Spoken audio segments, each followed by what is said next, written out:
reste plus que 4 jours de mercato en France en Ligue 1. Ce dernier ferme ses portes le 1er septembre et l'OM a donc un court délai pour compléter son effectif et faire partir ses loftés, essayer grosso modo de réussir son mercato sur le plan quantitatif après avoir déjà réalisé énormément de recrues de qualité. Et c'est ce qu'on va évoquer aujourd'hui dans cette vidéo d'analyse de l'actualité en voix off. N'hésitez pas à vous abonner à la chaîne et à liker la vidéo pour nous aider avec le référencement. Et on peut commencer on peut déjà commencer avec un dossier qu'on avait évoqué dans la dernière vidéo d'analyse de l'actualité, le dossier du numéro 9. Il y avait une des vidéos où j'avais personnellement parlé du profil de Mostafa Mohamed en disant que ça pouvait être un 9 intéressant pour l'OM. À ce moment-là, donc c'était il y a quelques jours, ce n'était absolument pas un joueur qui était pisté par le club et il semble, selon l'équipe, que l'OM aurait pris des renseignements. Alors même si ça a été démenti par la suite, plutôt l'existence de négociations a été démentie par la suite, il semble que l'OM a quand même pris des informations auprès du FC Nantes pour étudier la faisabilité d'un transfert de l'international égyptien à l'OM.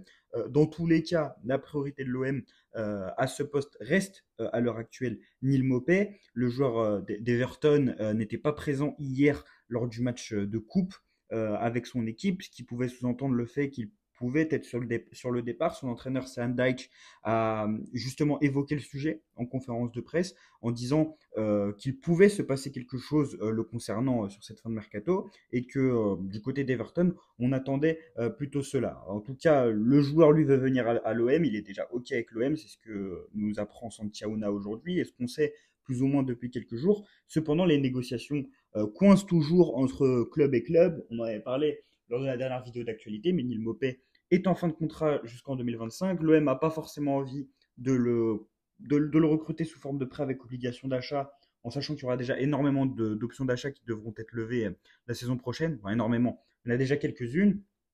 Et l'OM a peut-être pas envie de s'engager définitivement avec Neil Maupay. En ce sens, le club a activé une nouvelle piste, et là ça vient tout juste de tomber, en la personne d'Antonio Sanabria. Alors c'est un nom qu'on connaît bien du côté de l'OM, parce que c'était déjà une piste en janvier 2019, à l'époque où le club avait signé Mario Balotelli. Et l'OM aurait pris des renseignements ces dernières heures concernant l'attaquant du Torino. Il serait en tout cas une option, un plan B. Alors est-ce que c'est une manière de mettre la pression sur Everton et de les obliger à continuer de négocier pour Maupay? Peut-être. En tout cas, l'OM aura activé ce plan B selon Santi Aouna. Donc Antonio Sanabria, attaquant paraguayen de 28 ans qui évolue du côté du Torino. À l'époque, lorsque l'OM le pistait, il était encore en Liga du côté du Betis Séville, où il avait fait 4-5 saisons.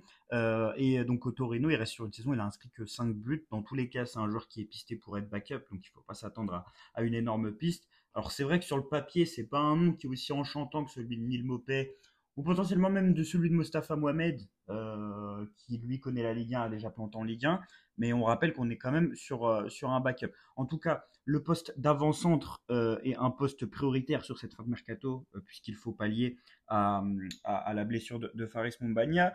Selon l'équipe, l'OM aurait en tête de liste 2 postes qui seraient espérés, pour lesquels des recrues seraient espérées afin de renforcer l'effectif. C'est justement ce poste d'attaquant et le poste de défenseur, notamment d'arrière droit. Donc 2 joueurs attendus d'ici la fin de mercato. Et en plus de Neil Maupay, qui est donc la priorité, Kylian Sildilia, qu'on a évoqué, je pense, depuis un mois, mais pour lequel la rumeur ne s'est jamais concrétisée parce qu'il n'y a toujours pas eu de départ du côté de l'OM, soit de Bamo Meïté, soit d'un autre défenseur.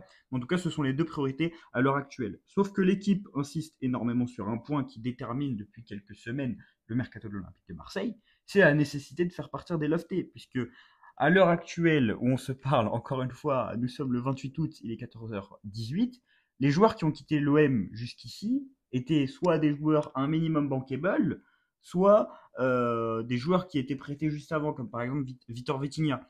Là, les loftés, les joueurs qui étaient importants parmi les loftés qui sont partis, bah, on en compte pas beaucoup. On peut parler de Pau Lopez, mais Pau Lopez, son destin était quasiment scellé avant le début du mercato. Il avait déjà un accord avec Com.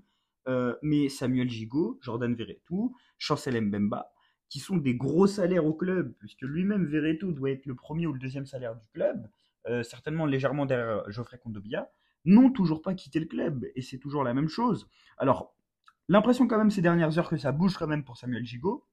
On a appris hier via Fabrizio Romano que la Lazio avait un accord avec l'OM et que des négociations allaient se poursuivre avec le joueur. Donc, comme avec Trabzonspor, l'OM a un accord avec un autre club pour Gigot, sauf qu'il faut que le joueur accepte cette proposition. Un peu plus tôt, la presse italienne et notamment Sport Mediaset ou Sport Italia plutôt disait qu'il y avait des possibilités entre la Lazio et le Torino pour Samuel Gigot et Chancel Mbemba. Donc encore une fois, l'OM a un accord avec un autre club. Est-ce que le joueur va l'accepter? Bah, selon Foot Mercato, le joueur ne serait pas très enchanté à l'idée d'aller jouer du côté de la Lazio et de rejoindre notamment un certain Matteo Guendouzi, puisque lui espérerait toujours un transfert en Arabie Saoudite. Donc voilà pour Samuel Gigot, il y a un challenge sportif qui est quand même assez intéressant avec la Lazio, c'est quand même un club assez intéressant en Serie A, mais le joueur préférait toujours aller en Arabie Saoudite, enfin rêverait d'Arabie Saoudite même, en sachant que le mercato saoudien ne fermera pas le 6 octobre, mais plutôt le 2 septembre. Donc ce qu'on évoquait dans les dernières vidéos, la possibilité de voir des Olympiens partir après le mercato, bah cette possibilité est assez restreinte par ce changement, cet alignement un peu de la fin du mercato saoudien, l'uniformisation des fins de date de mercato. Donc avec cette fin le 2 septembre, il restera donc qu'un seul jour potentiellement pour faire partir des joueurs en Arabie Saoudite. Des doutes quant à la possibilité de voir Samuel Gigot y aller s'il n'y a aucun club qui s'est bougé depuis le 1er juillet ou depuis le 30 juin ou depuis le 15 juin. En tout cas, il y a un autre joueur dont l'avenir est évoqué du côté de l'Olympique de Marseille dans la presse aujourd'hui, un autre lofter, c'est le cas de Chancel Mbemba. La Provence lui a consacré une partie de son article aujourd'hui qui était sur les lofters. Et selon la Provence, Chancel Mbemba ambitionnerait toujours de se faire sa place au sein de l'effectif de l'Olympique de Marseille. Et il aimerait renverser l'ordre établi et prendre sa place de titulaire. Alors même si l'Olympique de Marseille ne compte absolument pas sur Chancel Mbemba cette saison et serait même enclin à le conserver avec la réserve, le joueur, lui, pense toujours pouvoir avoir sa place au sein de l'équipe. Donc, à voir pour Chancel Mbemba si ça bouge également d'ici les prochains jours. On avait appris, comme on l'avait dit dans la dernière vidéo, que Al Ittihad et Bologne étaient intéressés par ses services. Finalement, rien ne s'est forcément concrétisé dans les jours qui ont suivi. Il reste que 4 jours de mercato. Si les clubs se sont pas trop poussés pour le recruter, qu'il n'y a pas eu d'offre ferme sur le dernier mois et demi, difficile d'imaginer à ce que ça bouge dans les prochains jours. En tout cas, on le souhaite parce que ça aiderait énormément l'OM. Autre joueur dont la situation est énormément évoquée depuis quelques jours, notamment sur les dernières heures, c'est Jordan Verretou. Alors Jordan Verretou qui avait refusé une offre d'Al Douail au mois de juillet, certainement au début du mois de juillet, a un nouveau prétendant, un prétendant qui en plus lui plaît, c'est le Stade Rennais. Cependant, le transfert est une nouvelle fois bloqué, à la fois à cause des demandes salariales du joueur, qui a un gros salaire comme on le rappelle, Verretou doit être à 400 000, 500 000 mensuels à l'OM, et à la fois par le prix qui est demandé par l'Olympique de Marseille. Pour un joueur à qui il ne reste qu'un an de contrat, qui a 31 ans, l'OM demande 8 millions d'euros et le Stade Rennais n'est pas forcément enclin à payer cette somme. Donc un autre potentiel transfert qui pourrait être bloqué. Je pense que là, on fait aussi face aux limites de la méthode du loft. C'est que lorsque tu dois négocier avec un club, en plus un club de Ligue 1, donc potentiellement un club avec qui tu vas être en rivalité cette saison pour les places européennes, et notamment pour les places en Champions League, et que tu dois faire partir un joueur qui, en plus d'avoir un gros salaire, est dans un loft depuis un mois et demi, t'es pas en position de force pour négocier. Donc si en plus tes exigences sont trop importantes, bah, c'est difficile de faire partir un joueur. Et selon moi, le cas Verretou illustre un peu la difficulté, les limites du loft. On avait parlé d'un joueur lors de la dernière vidéo, justement, en cas de départ au milieu de terrain, qui pouvait rejoindre l'Olympique de Marseille.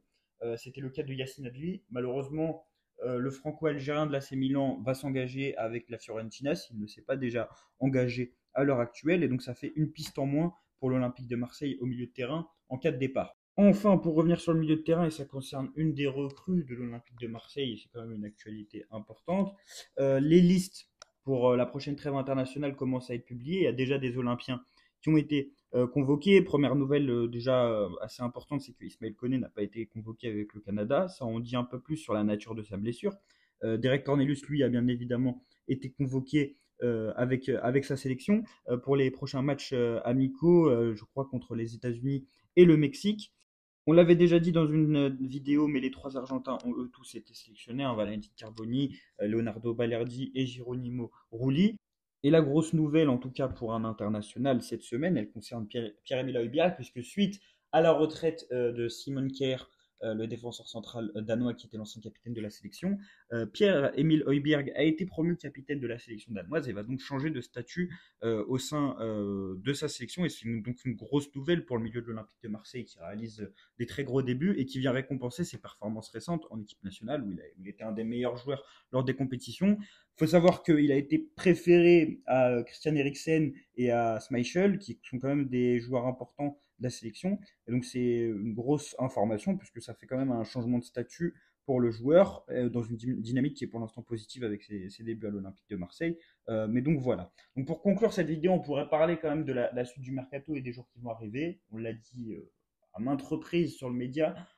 Et moi personnellement, je l'ai dit plusieurs fois dans les vidéos, mais l'enjeu clairement sur cette fin de mercato, c'est la dimension quantitative du mercato de l'Olympique de Marseille, c'est-à-dire l'aspect complet de l'effectif, le nombre de doublures que tu vas avoir, est-ce que tu vas être limité sur certains postes, parce que la dimension qualitative, j'ai l'impression qu'avec toutes les recrues qu'on a réalisées depuis le début du mercato, on est quand même plus ou moins tous sur des bons joueurs. Il n'y a pas une recrue qui est très en dessous des autres. Si, on pourrait peut-être évoquer Derek Cornelius, mais il n'a pas été recruté pour être titulaire. Donc pour moi, c'est vraiment l'aspect le plus important de cette fin de mercato, c'est le nombre de joueurs qu'on va signer pour quel poste et le nombre de joueurs qu'on va faire partir. Et ça sera un élément déterminant du mercato parce que lorsqu'on parlera du mercato de l'OM à la fin de l'été, ben on dira que oui, l'OM a recruté des très bonnes recrues, l'OM a recruté Ismaël Koné, l'OM a recruté Mason Greenwood, si on parle uniquement sportif. Mais il y aura des limites quand même sur certains postes.